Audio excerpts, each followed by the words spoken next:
Hi everyone, and welcome back to Malice in the Mitten. I'm Tracy Preston. And I'm Christine Mulligan. Now, every case we bring you is carefully researched and presented with respect for the victims, their families, and the communities left behind. Our purpose is never sensationalism, it's remembrance. Because every victim mattered, every family deserves dignity, and even when the truth has been buried for a century, it still deserves to be uncovered. And today's story has been buried beneath one of Lansing's most familiar neighborhoods, a neighborhood of restaurants, storefronts, art, music, and the automotive history.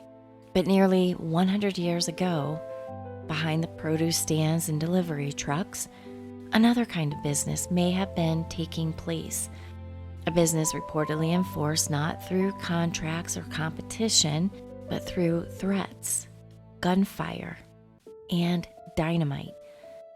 This is the story of Frank and Harry Rosse, the killing of a man known as Big John, the bombing of a Lansing fruit company, and the night 4 bullets were fired at a woman standing inside her own doorway.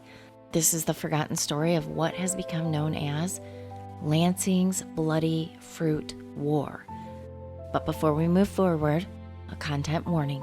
This episode contains discussion of homicide, gun violence, an alleged bombing conspiracy, domestic and family violence, organized crime allegations, and historical prejudice towards immigrant communities. Listener discretion is advised.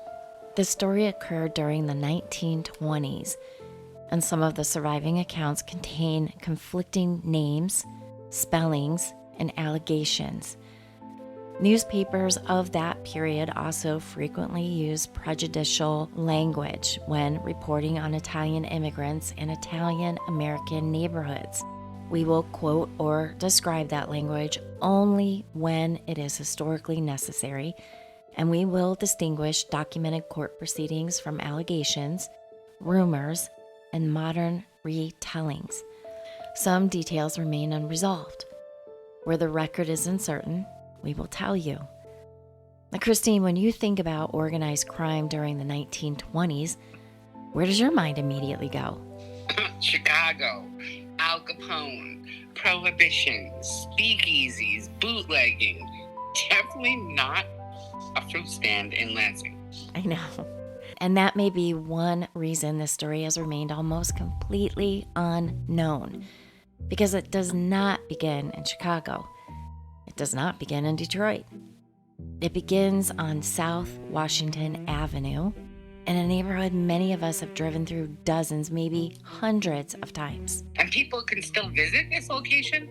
They sure can. The address connected to Frank Rosse's fruit stand was 1147 South Washington Avenue, in the neighborhood now known as REO Town. Today, there is nothing about that address that would tell you what reportedly unfolded around it nearly a century ago. There is no warning on the sidewalk, no scarlet stain across the brick. Nothing to suggest that this small corner of Lansing history would eventually lead us to a dead man, an exploded building, a prison sentence, and a woman bleeding from a bullet wound to the back of her neck. But that is where we begin, not with gangsters, not with folklore, but with a fruit stand. Now picture Lansing during the 1920s. The city was growing. Factories pulled workers from farms, small towns, and countries far beyond Michigan. The automobile industry was reshaping the landscape. And just south of downtown, the factories associated with Ransom E. Olds helped create an industrial neighborhood filled with workers, boarding houses, shops, and family businesses. The name REO Town would come from the initials of Ransom Eli Olds. But the neighborhood was more than its factories. It was also home to immigrant families attempting to build new lives in a city that needed their labor while not always welcoming their presence. Among them were Italian immigrants and Italian-American families who established homes and businesses along Lansing's south side. Later accounts would refer to portions of the area as Lansing's Little Italy. The phrase creates an inviting image: families gathered around tables, children playing outside narrow storefronts, the smell of bread, tomatoes, coffee, and tobacco drifting from open doors, delivery wagons moving along the street, crates of produce stacked beneath striped awnings. But communities are rarely as simple as the name's history gives them. For many immigrants, owning a business offered something factory labor cannot always provide, like independence, a future, the possibility of leaving something behind for their children. Produce was an especially important trade at that time.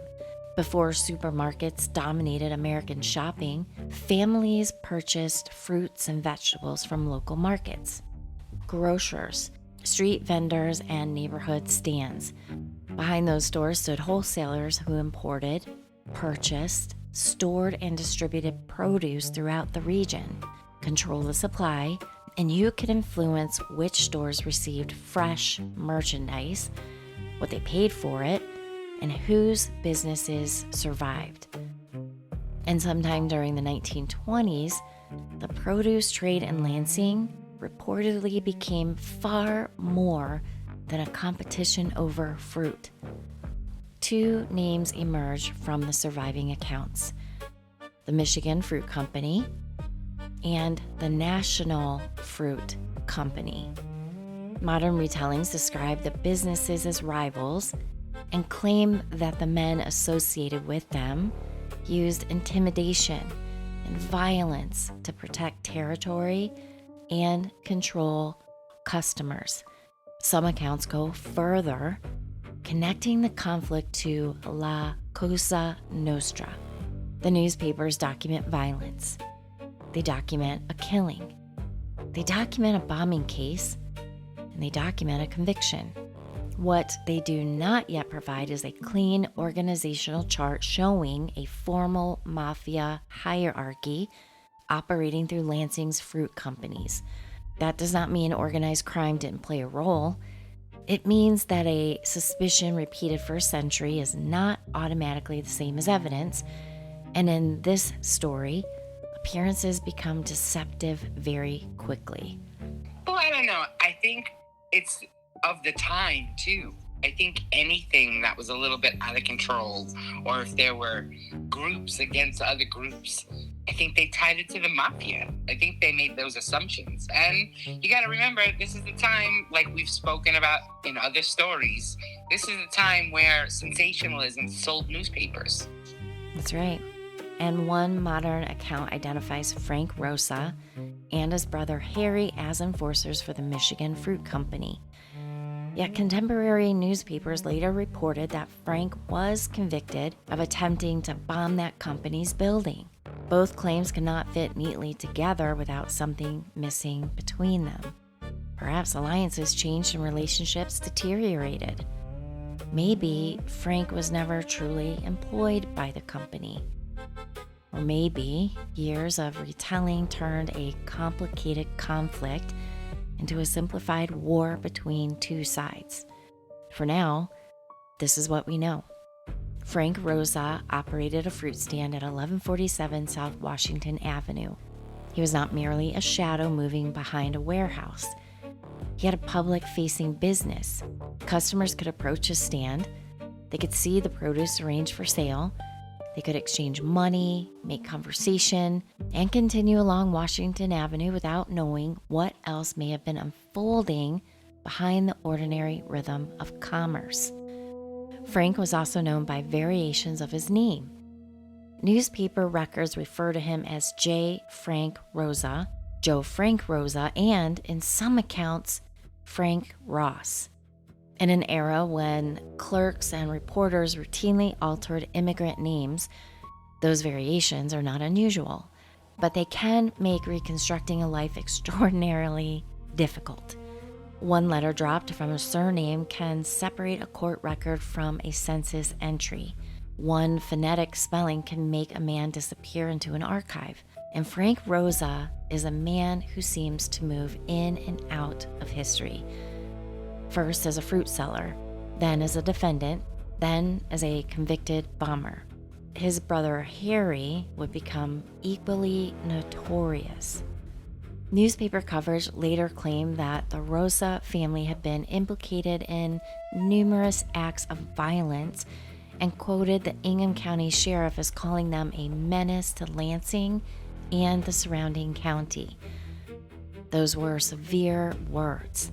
But before Harry allegedly arrived at a woman's door with a revolver, before the bombing, before the prison sentence, there was another man. A man whose name would become inseparable from Frank Rosse's, John Ciardullo. He is known throughout the surviving reports by a name that suggested both his size and his reputation, Big John. Now, modern accounts describe Ciardullo as an enforcer associated with the rival National Fruit Company. But whatever role he may have played, John Ciardullo was also a human being whose life would end violently on a Lansing street. And the story Lansing was told afterward depended almost entirely upon the man who killed him. According to later descriptions of the case, tensions between Ciardullo and the Rosse brothers had been building. Frank would claim that Big John had threatened both him and Harry. He reportedly alleged that Ciardullo had been watching the fruit stand and that a deadly confrontation was no longer a possibility, but an inevitability. Whether those fears were genuine, exaggerated, or constructed after the killing would become a question for the jury. But before the jury could examine anything, shots would be fired in downtown Lansing, and when the gunfire stopped, Big John Ciardullo would be dead. Frank Rosse would still be holding the weapon. He would not vanish into an alley or ditch the gun. According to contemporary coverage, Frank went directly to the police, gun in hand, ready to tell them that he had killed Big John and that he had done it to save his own life. But police reportedly saw something larger behind the shooting, not merely an argument between two men or a moment of fear. They suspected that Lansing's fruit trade had produced a feud, and that Big John's death might have been the first public glimpse of a war already underway. But Frank never denied shooting him, right? And he went and told his story first. So how did we get to the unraveling and a bigger story being woven? That's right. The question was never simply whether Frank pulled the trigger. The question was why. Was this a frightened businessman defending himself from a man who had threatened to kill him? Or had the rivalry between Lansing's fruit companies become an excuse for murder?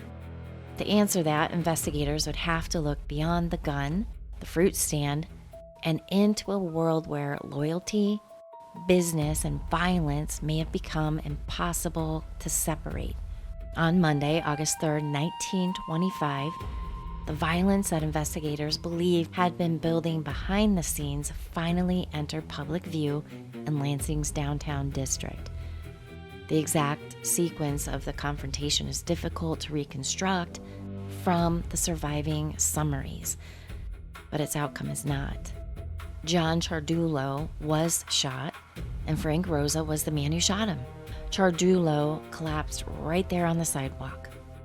A newspaper photograph reportedly taken only minutes afterward showed his body lying beneath a white sheet.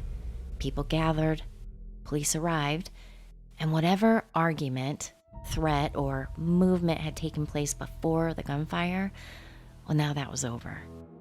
Big John was dead. He was approximately 37 years old. His given name was Giovanni Ciardullo, though the newspaper called him John and almost always added the nickname that had followed him through Lansing, Big John. That nickname has helped turn him into a character in later retellings such as the large enforcer, the rival gunman, the threatening figure outside the fruit stand. But before we examine what Frank said about him, we're going to pause, because John Ciardullo was more than the role assigned to him after death.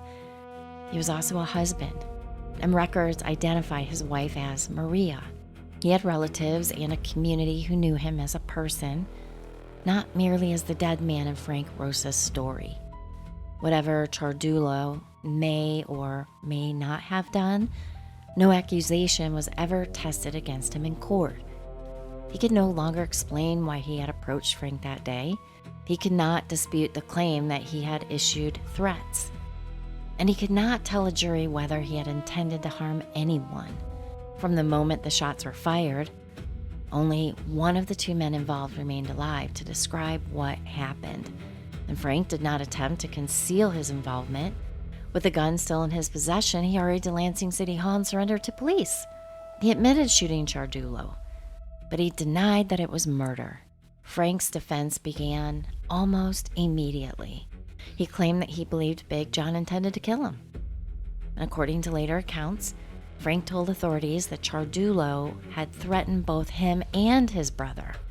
He alleged that Big John had been watching the fruit stand, sometimes remaining outside for long periods of time, and that the brothers believed he had been waiting for an opportunity to attack. Now, the most dramatic version of Frank's claim was that the price had been placed on the brothers' lives. In other words, Frank wanted authorities to believe that he had not confronted a business rival on August 3rd. He had confronted a man sent to kill him. But believing that someone poses a danger is not by itself enough to justify taking a life. For Frank's claim of self-defense to succeed, the jury would need to believe that the danger was immediate, not something Big John might do tomorrow, or what Frank feared could happen eventually. The threat had to exist at that moment Frank fired, and that made the seconds before the shooting critically important. Did Ciardullo display a weapon? Did he reach for one? Did he advance toward Frank? Did he say something that caused Frank to believe an attack had begun? Or had Frank acted first because the threats he claimed had been made before that day? Those questions should have been determined whether the shooting was lawful self-defense or homicide. But the newspaper headline published after Ciardullo's death suggested that police were already looking beyond those final seconds. Officers reportedly believed an Italian feud stood behind the killing, and that the wording reflected the prejudices of the era. Violence involving Italian immigrants was often portrayed as secretive, inherited, and almost culturally inevitable. Reporters used terms such as vendetta, black hand, and Italian feud long before investigators had proven any connection to organized crime. Sometimes those suspicions were justified. Sometimes they were convenient labels placed on immigrant defendants who were already regarded as outsiders. Sometimes both things were true at once. Real criminal activity existed, and prejudice shaped how every Italian person connected to it was described. Frank's case developed inside that atmosphere. The state had a dead man in the street. It had the shooter, the weapon, and it had Frank's admission. What prosecutors still needed was proof of intent. They had to convince a jury that Frank fired because he wanted Ciardullo dead, not because he reasonably believed that his own life was in immediate danger. Frank's attorneys, meanwhile, did not have to prove that every allegation made against Big John was true. They needed to create reasonable doubt. And with all the newspaper clippings and the prejudice against Italian Americans, they were already shoveling crap against the tide with proving other intent. Right. And if jurors believed that Ciardullo had repeatedly threatened the Rosse brothers, watched Frank's business, and approached him in a menacing way, then Frank's fear might appear reasonable, even if no one could prove that a formal contract on his life had ever existed. And Ciardullo's reputation could become evidence without ever being formally admitted as such. Call a man Big John often enough, describe him as an enforcer, repeat that others feared him, and jurors may begin imagining the threat before hearing exactly what occurred. And that is one of the dangers in reconstructing this case today. The same descriptions that may help explain Frank's fear can also quietly reduce Ciardullo to a stereotype. But there is another problem. Much of what remains accessible about the confrontation comes through reports written after Frank had already established his defense. We know what Frank said he feared. We know what later storytellers believed about the rivalry. But we have far less information about Ciardullo's movements, his state of mind, or what witnesses actually saw before the first shot. His silence was permanent. Frank's was strategic.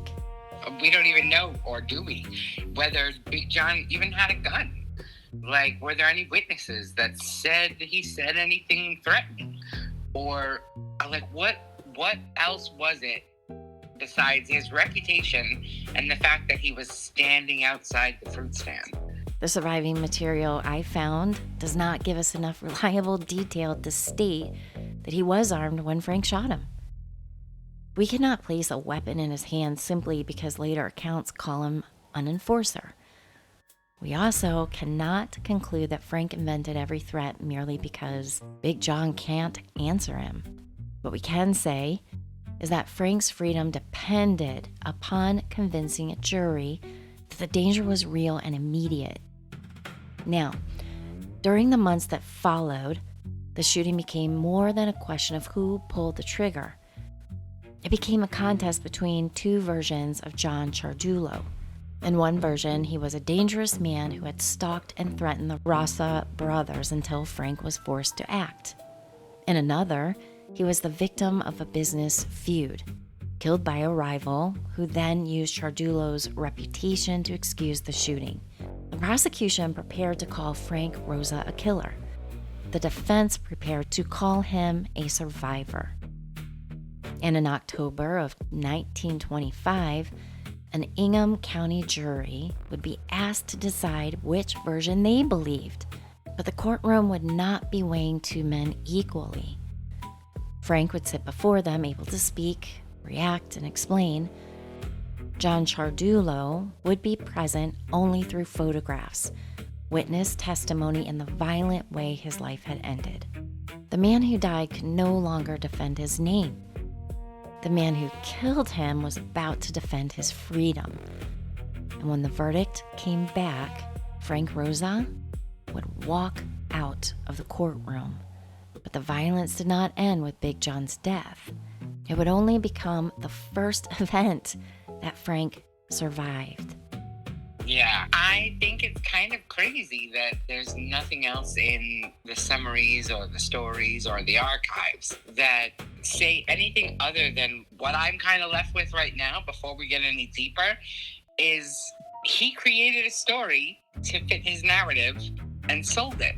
Yeah. He was smart. Yeah. Run right to the police and confess. This is why I did it. I had to do it. It was a smart move. I mean, but then again, just to flip-flop devil's advocate the other side, maybe he was an innocent store owner that the mob was trying to hustle him. You know what I mean? Like, you don't know. Right. Maybe he was a little Italy hero to the other storefronts. I don't know. Right? My jury is still out. Let's see what happens as we move forward. Now, in October of 1925, Joe Frank Rosse entered an Ingham County courtroom facing the possibility that he could lose his freedom for killing John Ciardullo.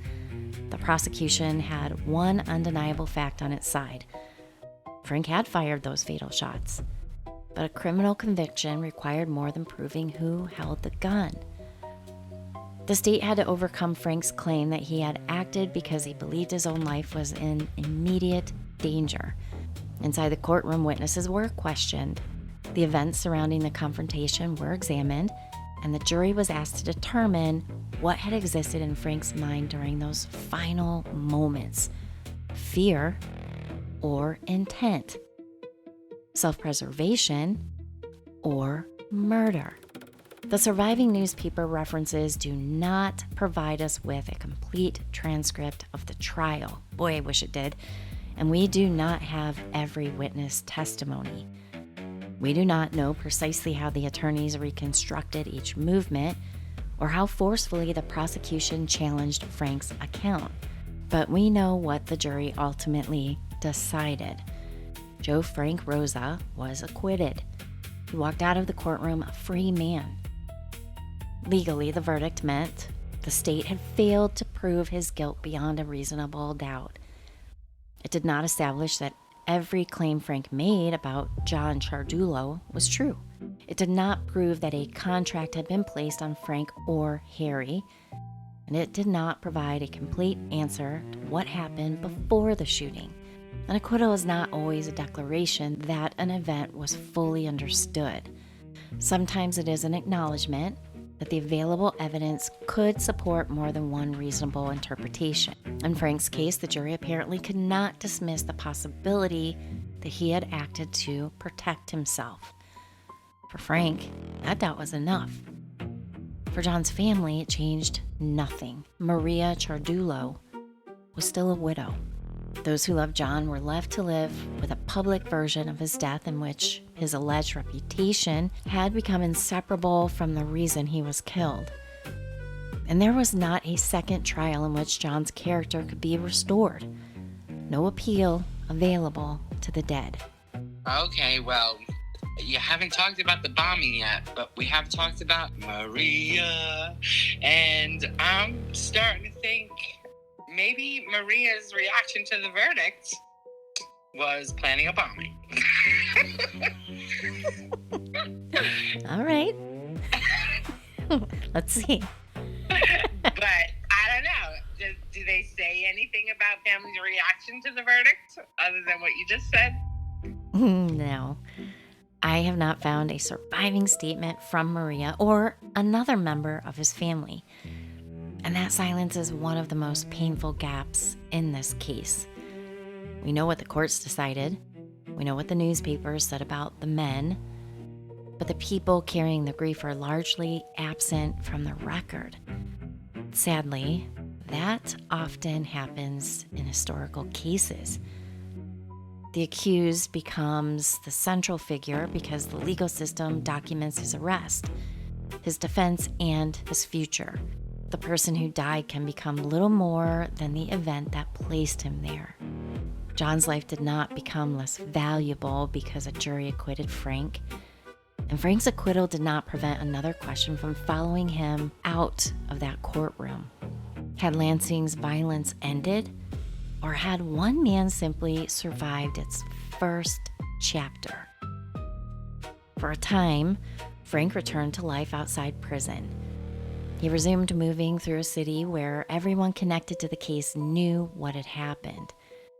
He had killed Big John and defeated the charge against him. To some, Frank may have appeared vindicated. To others, he was dangerous. And to those already convinced that Lansing's produce trade was being governed by fear, the acquittal may have seemed less like an ending than a shift in power. The records do not allow us to say that Frank emerged from court as the victorious leader of a criminal faction. That is the language of gangster mythology. Real life is rarely arranged so neatly. But acquittals have consequences beyond the courtroom. Frank now knew that his account of self-defense had persuaded a jury. Anyone who opposed him knew that also. And the authorities knew that whatever suspicions they had carried into the case had not produced a conviction. Then, time passed. Not enough for the killing to be forgotten, but enough for the public drama surrounding it to fade. Lansing continued to grow. Businesses opened and closed. Produce arrived by rail and truck. Customers purchased fruit without knowing, or perhaps without asking, how intensely the companies behind those deliveries competed. And somewhere beneath the ordinary transactions, hostility remained. By the beginning of 1928, the violence would no longer be confined to a confrontation between two men. This time, the target would be a building. The Michigan Fruit Company operated from a warehouse in Lansing. Now, a warehouse held more than crates of produce. It represented inventory, transportation, money, customers, a distribution network. Destroy the building or frighten the people working inside it, and the damage could spread far beyond broken windows and scorched walls. On the night of January 31st, 1928, that building was rocked by an explosion. The blast transformed a suspected business feud into something the public could no longer overlook. Police moved quickly, and within minutes, officers detained 4 men. 3 of them were from Jackson. Their names were reported as Frank Scarpino, C.A. Magino, and James DiGione. The 4th man was already familiar to Lansing police, and yep, you guessed it, Joe Frank Rosse. This time, his violence included dynamite. Okay, so wait a minute. The explosion happened and they ended up busting Joe Rosse? Yes, along with the 3 other men from Jackson. Okay, so now all of a sudden, I'm thinking he was the mastermind and plotted and planned this whole darn thing. He's a slick one. Huh. Mm-hmm. Wow, that really split the script. Sure did. But the allegations created a contradiction that remains unresolved. Later histories would associate Frank with the Michigan Fruit Company. The state was now accusing him of helping to bomb it. If Frank had once worked on the company's behalf, something clearly changed. Maybe there had been a dispute. Maybe loyalties had shifted. Maybe the later account of his allegiance was wrong. Or maybe the truth involved relationships that were never fully explained in public. Whatever brought Frank to the warehouse that night, authorities believe they had caught him almost immediately after the attack. But proximity is not the same as proof. The 4 men denied responsibility, of course, and once again, Frank Rosse would force the state to do more than accuse him. It would have to build a case. This time, however, there was no dead adversary whose reputation could support a claim of self-defense. There was a damaged building, multiple suspects, and there was evidence that prosecutors believed would finally place Frank on the other side of a prison wall. And was anybody killed in the bombing? Was anybody in the building? The reporting I have located does not identify a death from the blast, but the absence of a fatality does not make the act harmless. Explosives cannot distinguish between a business rival, a worker passing through a warehouse, or an innocent person standing nearby. Whoever planted the device accepted the possibility that someone could die, and prosecutors believed Frank Rosse was one of the men responsible.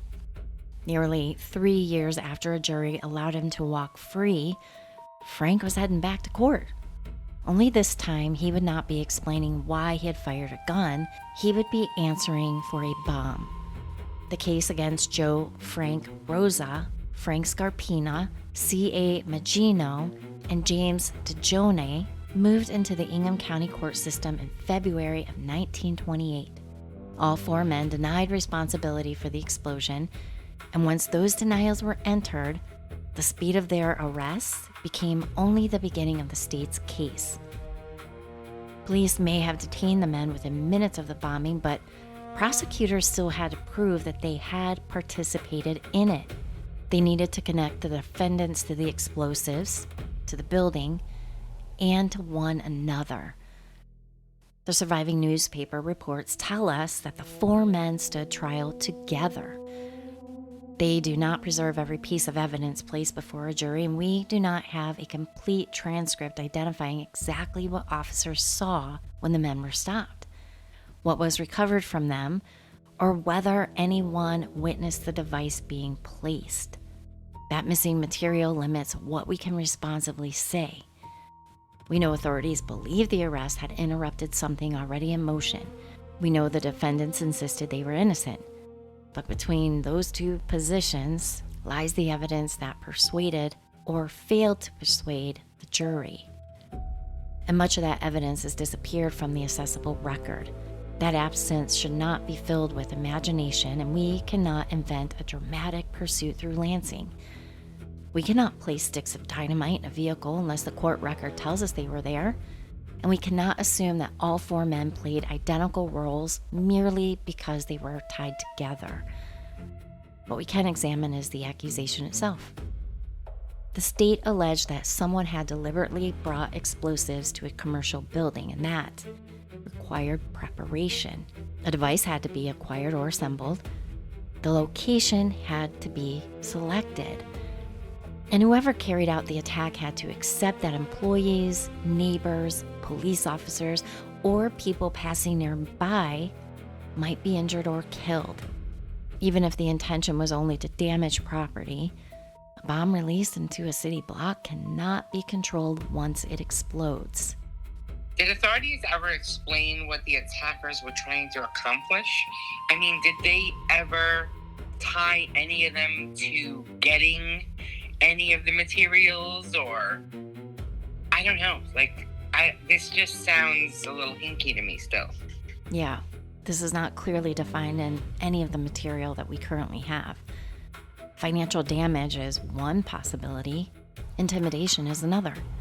An attack like this could warn a company to surrender customers, change its business practices, or end a dispute. But those are possibilities, not proven motives.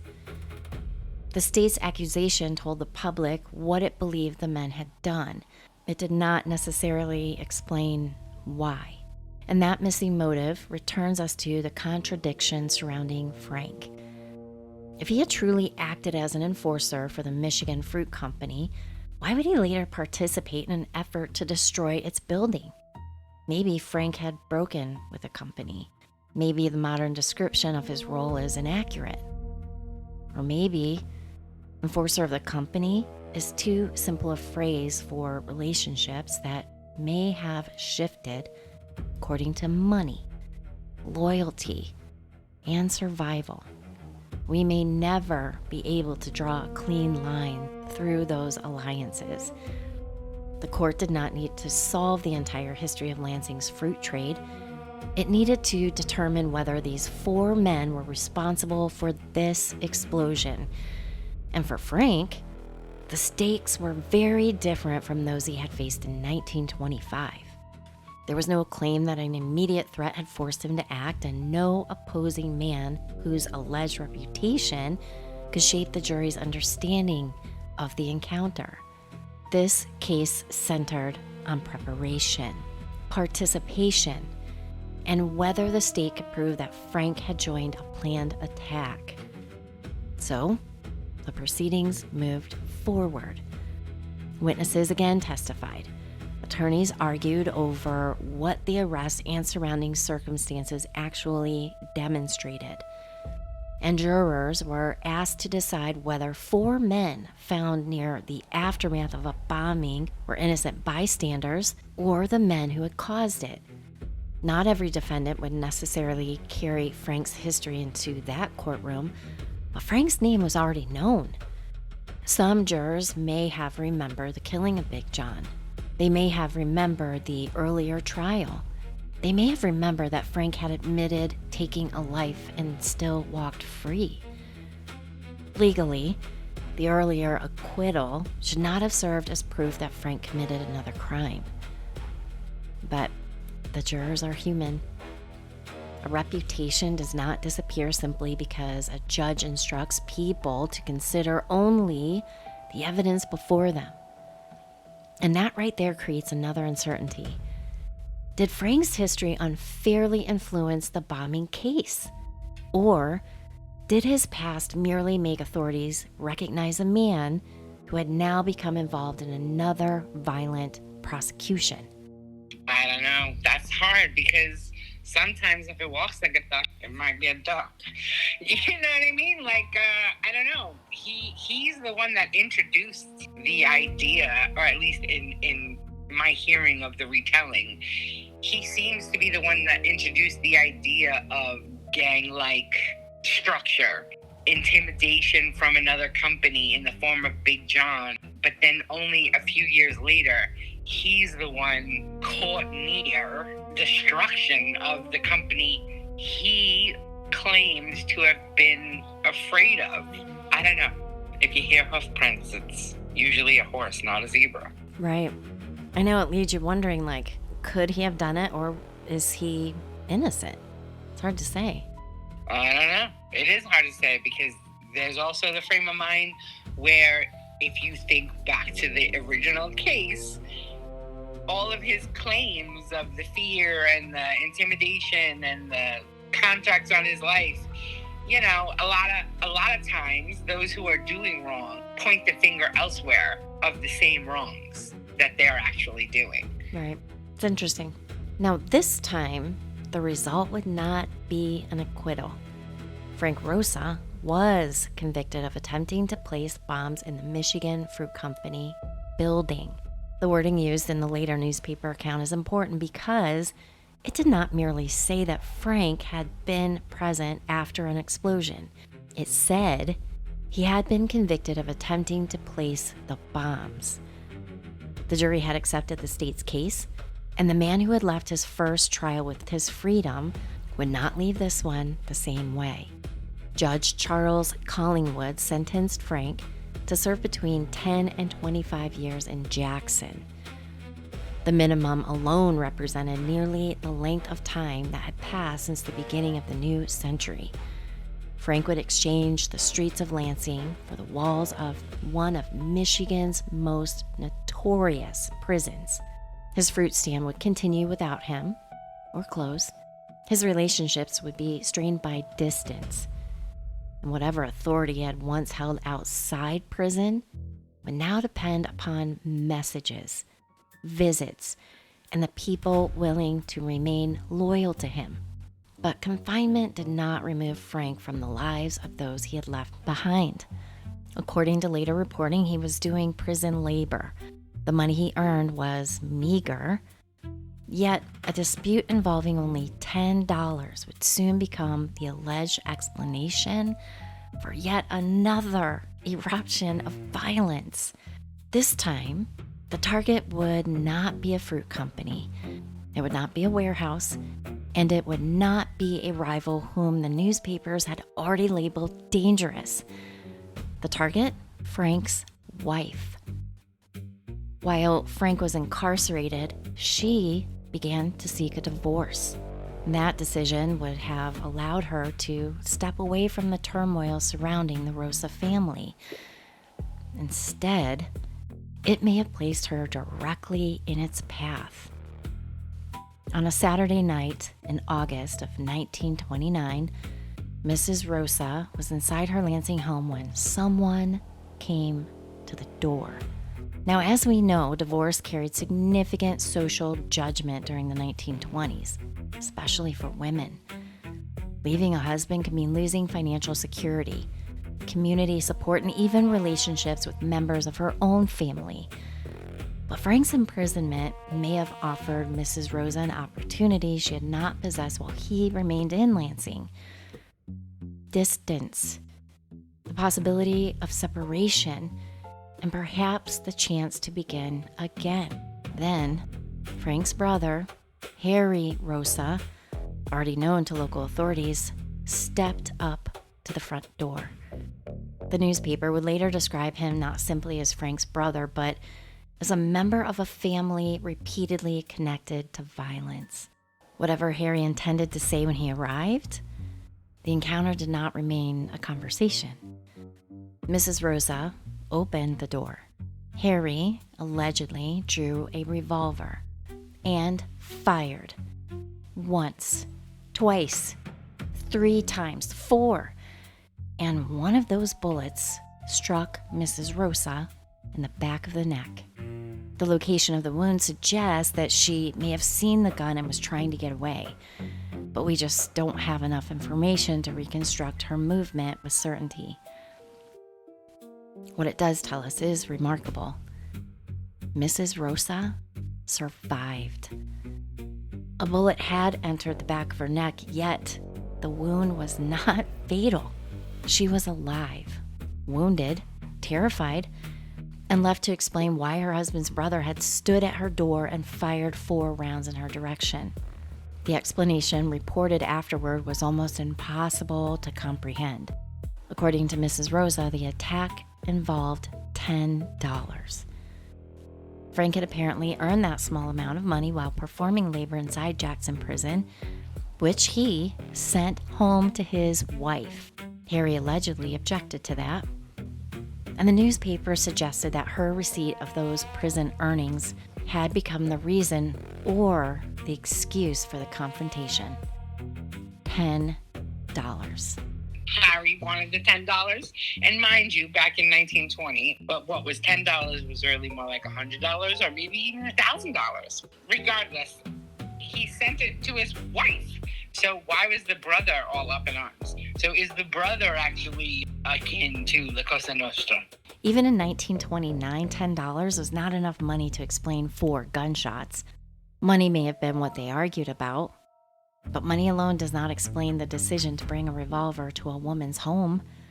It does not explain the willingness to pull the trigger, and it does not explain why Harry apparently believed that he possessed the authority to control what Mrs. Rosse received from her own husband. The attack reveals something more disturbing than a family disagreement. It suggests that even with Frank behind prison walls, Mrs. Rosse may not have been free from the influence surrounding him. His brother could still appear at her home. Questions could still be raised about money. Her attempt to divorce Frank could still place her in a conflict with the family. And violence could still arrive at her door. Maybe that's what it was about. I got a question though. Maybe it was about the business? Because it wasn't his business that blew up, right? It was his rival's business that he blew up. So perhaps not that it was really possible in the 1920s for women to own anything, but perhaps it kind of rested with her because he wasn't deceased. He was just incarcerated. So maybe she was able to run things without him? I don't know. I almost even think about how dare she, right? Maybe that was the premise. How dare she divorce me while I'm in prison? I'm the man. Maybe it was a smear on his name. Yeah, probably, most likely. If we revert back to the 1920s man, maybe it was just that. Like, who does she think she is? Right. Now, we only know what the newspaper reported Mrs. Rosse saying after she was shot. The $10 may have triggered the immediate argument. Her attempt to divorce Frank may have intensified the hostility surrounding it. What we can say is that Mrs. Rosse was attempting to end her marriage. Frank's brother allegedly tried to kill her. Now, after the shooting, Harry fled. Authorities began searching for him. His car was reportedly located, but Harry was not with it. The abandoned car offered police evidence of his movements, but not the man himself. Harry Rosse had disappeared. The article describing the attack carried a headline as blunt as it was sensational. Rosse family again resorts to violence. The wording condemned an entire family through the alleged actions of individual men. That is not language we would use today. Families do not collectively pull triggers. Shared blood does not create shared guilt. But the headline tells us how deeply the Rosse name had become associated with danger in the minds of local journalists and law enforcement. The newspaper also reported that Ingham County Sheriff Hugh Silsby considered the family a menace to Lansing and the surrounding county. That statement went beyond the individual attack against Mrs. Rosse. It suggested that authorities believed they were dealing with a pattern. The killing of Big John, the bombing case, and now a woman shot at her own doorway. But patterns can also cause people to stop seeing the individuals caught inside them. Mrs. Rosse should not be remembered merely as another entry in a list of Rosse family violence. She was not an extension of Frank. She was simply Harry's sister-in-law, and she was not a supporting character in the story of two notorious brothers. She was a woman attempting to change the course of her own life. She had opened the door of her home, and she nearly paid for it with her life. Her survival prevented the Rosse story from gaining another homicide victim. But survival does not erase violence. A non-fatal bullet wound is not a harmless one. The physical injury may heal while the memory of the gun remains. The sound, the shock, the realization that someone from your own family believed your life was worth less than his anger. The historical report tells us that Mrs. Rosse survived. It does not tell us how she recovered.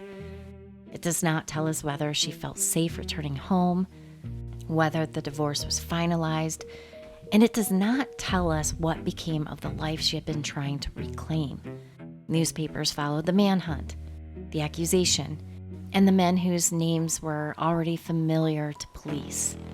Women who survived violence were often recorded only for the moment in which violence happened to them.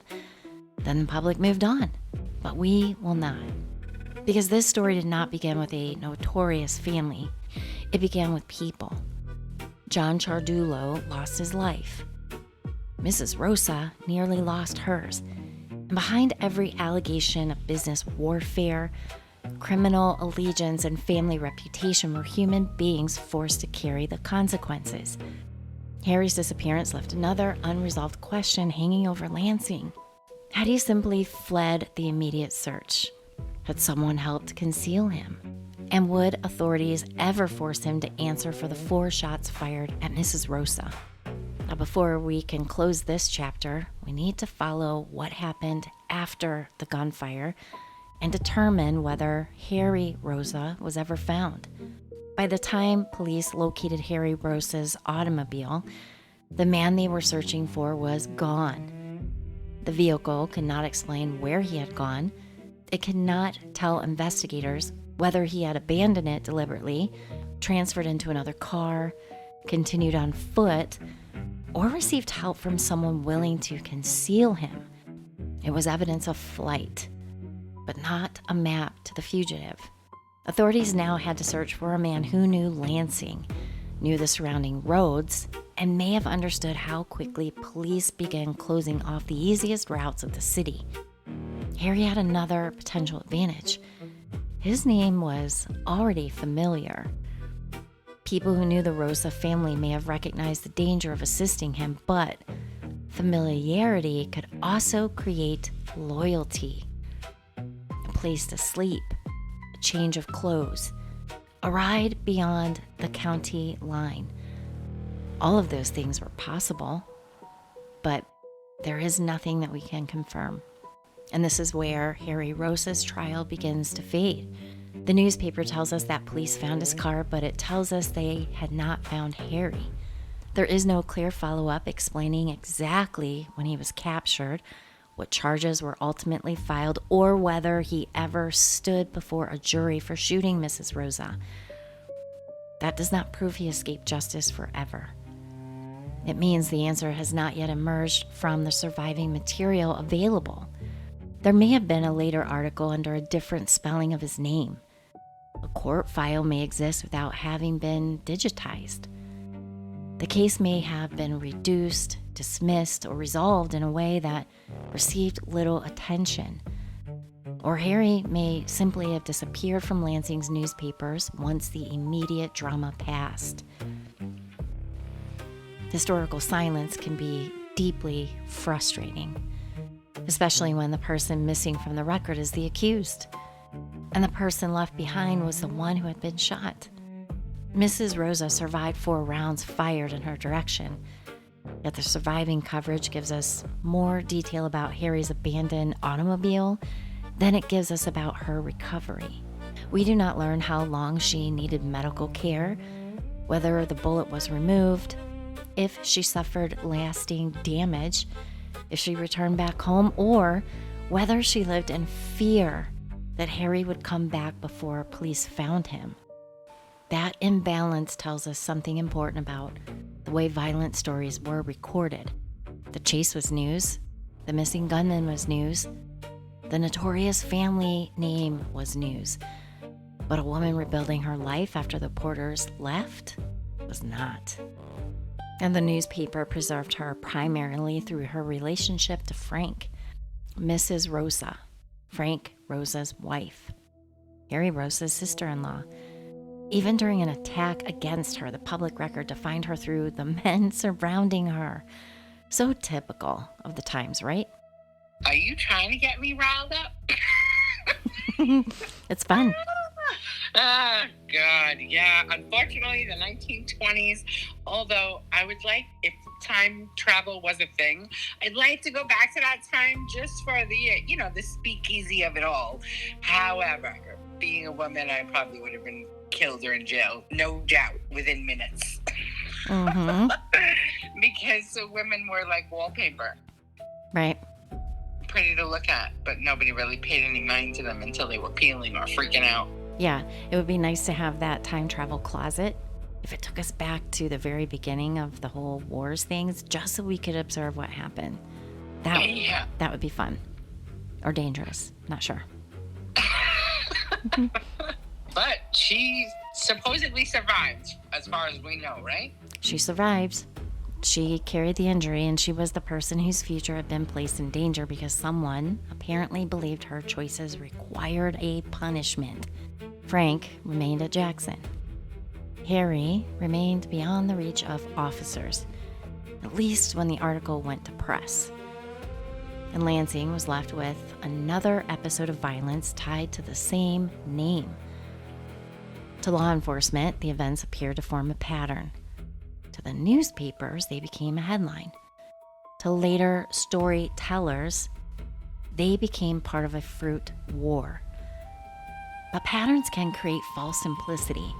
They tempt us to arrange the past into opposing sides. Frank and Harry on one side, Big John and the National Fruit Company on the other, the Michigan Fruit Company caught somewhere in between. A neat criminal war with recognizable players and an obvious chain of command. The surviving evidence does not give us anything that clean. Instead, what it gives us is fragments. A man killed in public. A defendant acquitted. A warehouse bombed. 4 men arrested. Frank convicted. A wife seeking a divorce. A brother at her door. 4 gunshots. An abandoned vehicle. And then, silence. That silence matters because modern retellings have filled it with certainty. The Rosse brothers are described as enforcers. John Ciardullo is described the same way. The fruit companies become competing criminal organizations, and Lansing's Italian neighborhood becomes the setting for a miniature mafia war. Some of that may be true. Violence clearly occurred. The court proceedings were real. Frank's conviction was real.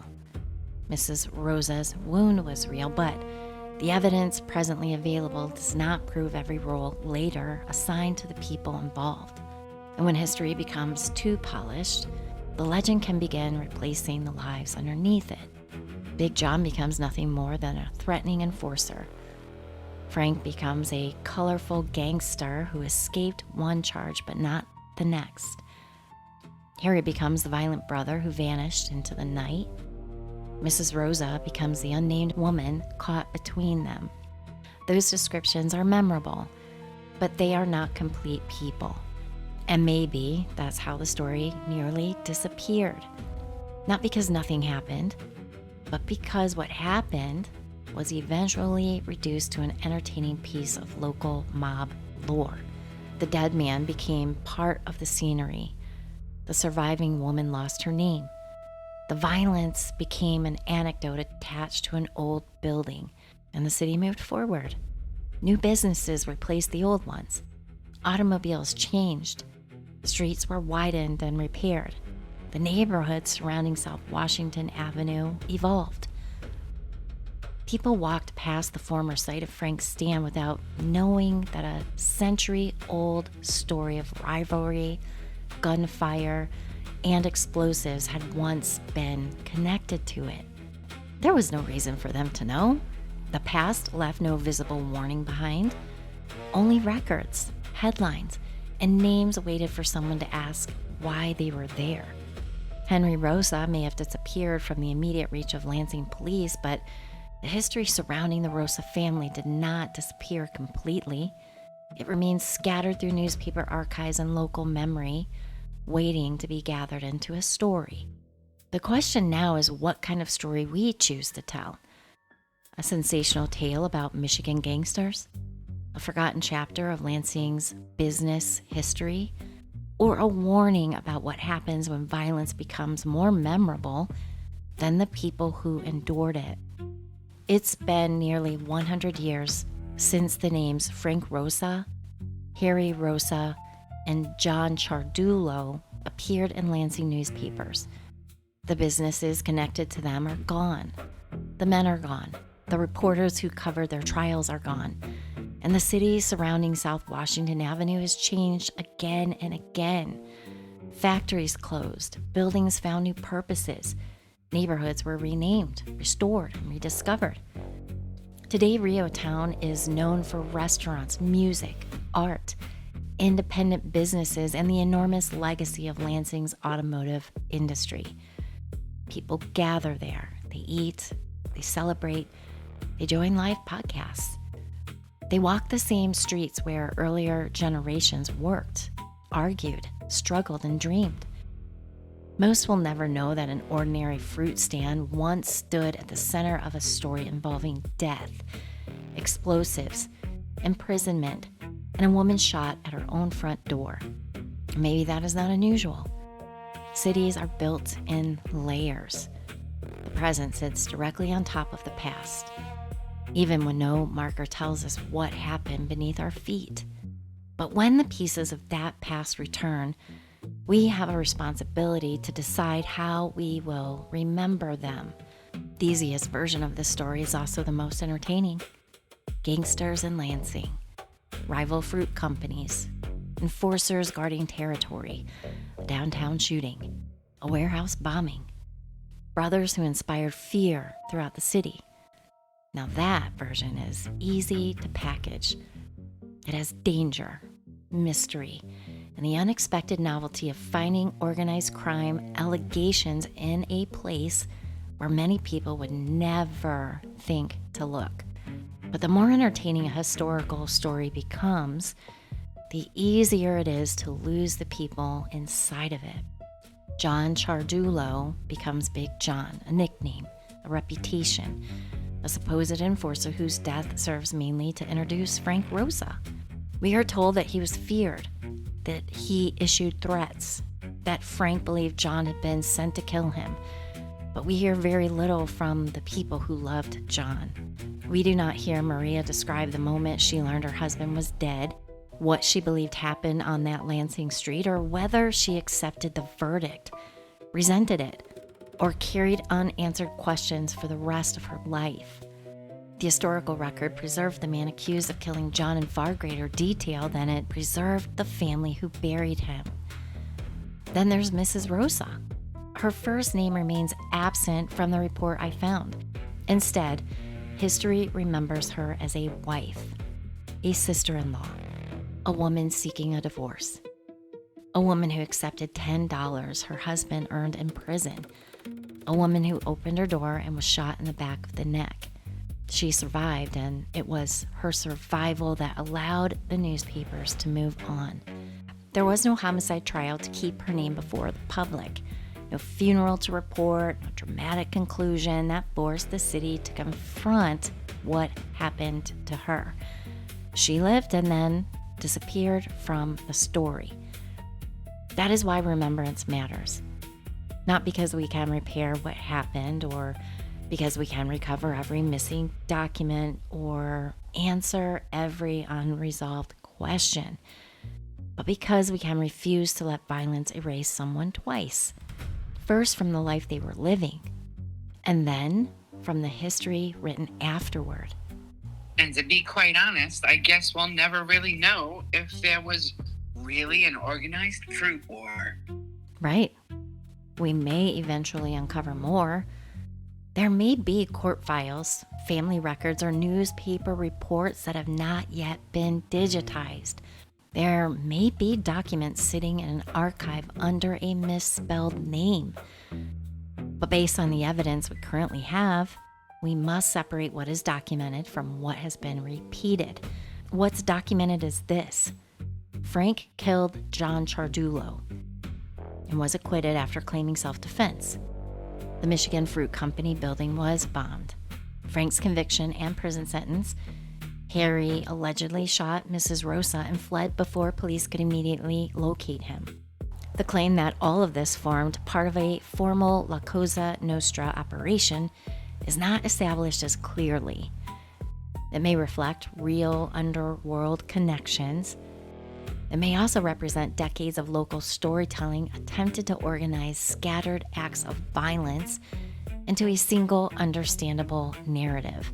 History often prefers a complete story, but real events rarely provide one. There may never have been a clearly declared war with two organized sides and a recognizable chain of command. There may instead have been overlapping business rivalries, personal grudges, shifting loyalties, and men who used fear when money and influence were not enough. That possibility is less cinematic, but it may be closer to the truth, and the truth matters more than giving the legend a perfect ending. The former site of Frank's fruit stand cannot tell us which version is correct. Rick does not confess. Sidewalks do not testify.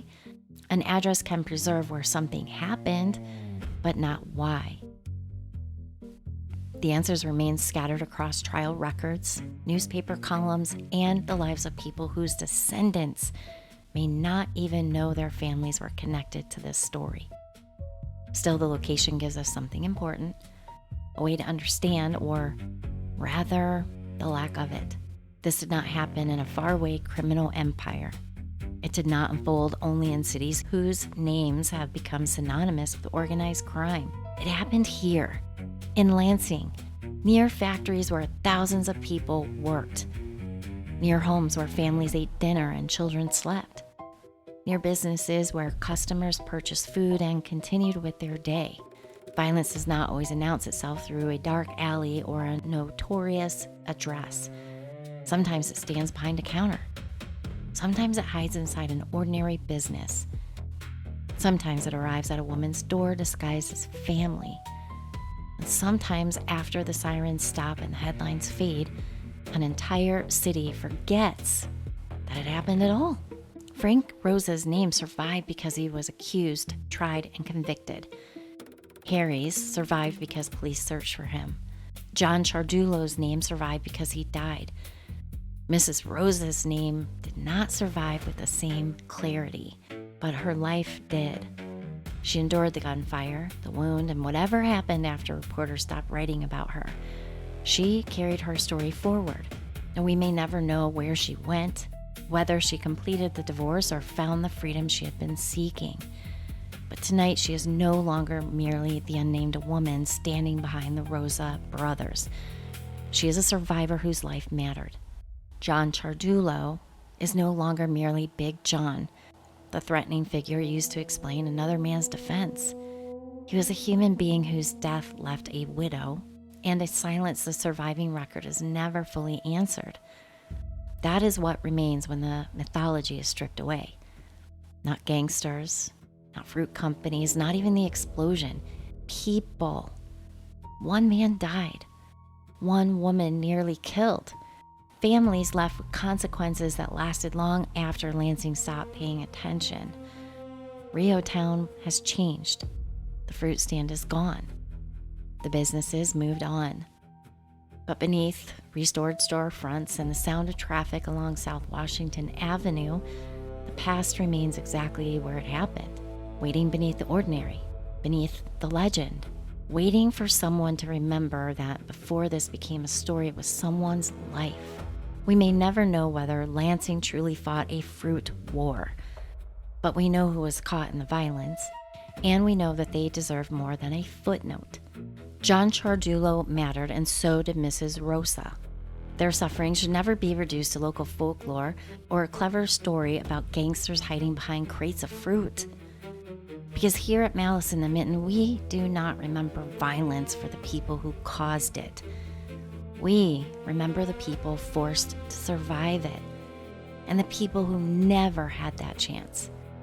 And also, just as a side note, we remember these stories with a haze of prejudice buried beneath the histories from whence we came back in the 1920s.